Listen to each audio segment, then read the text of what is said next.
আমার উম্মাতের অর্ধেক গুনাহ বহন করো আর অর্ধেক গুনাহ আমি বহন করি। এই কথা যখন বলবেন তখন আদি পিতা আদম আলাইহিস সালাম বলবে, ও মুহাম্মদ তুমি তো ভালো করেই জানো আল্লাহ সুবহানাহু ওয়া তাআলা যখন আমাকে জান্নাতের মধ্যে রাখছিল, রাখার পরে বলছিল ও আদি পিতা আদম তুমি এই গাছের নিকটে যাইবা না। আল্লাহ সুবহানাহু ওয়া তাআলা সূরাতুল বাকারার মধ্যে বলেন, আলা তাকরাবা হাযিহিশ শাজারাতা ফাতাকুনা মিনাল যালিমিন।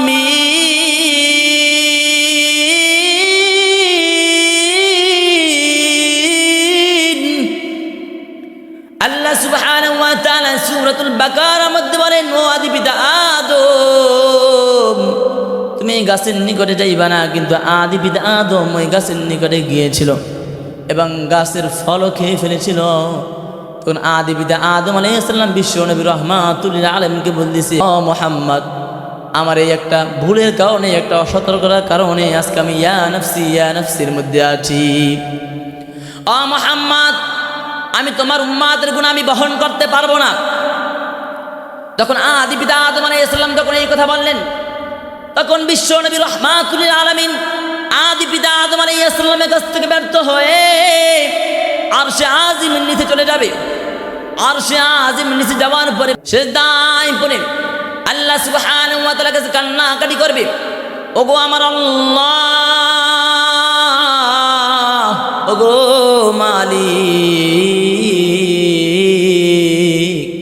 আমি তো আপনার কাছে আমার নাতি হাসান হুসাইনের জন্য আপনার কাছে কিছু চাই নাই, আমি তো আমার জামাত আলীর জন্য আপনার কাছে কিছু চাই নাই। ওগো মালিক আমি তো আমার কলিজার টুকরা ফাতেমার জন্য আপনার কাছে কিছু চাই নাই। যখন সিজদায় পড়ে যখন আল্লাহর কাছে কান্নাকাটি করবে, তখন আল্লাহ তাআলা বিশ্ব নবী রাহমাতুল লিল আলামিনকে কিছুক্ষণ পরে বলবে, ও নবী আর কান্না কইরেন না, আর কান্না কইরেন না। পয়গম্বর ও আখরি পয়গম্বর আপনি আর কান্না কইরেন না, আপনার কান্না আমি বরদাস্ত করতে পারি না। আমার বাজান না বিশ্ব নবী রাহমাতুল লিল আলামিন কান্নাকাটি করতেছে। আল্লাহ তাআলা বলে, ও পয়গম্বর আর কান্না কইরেন না,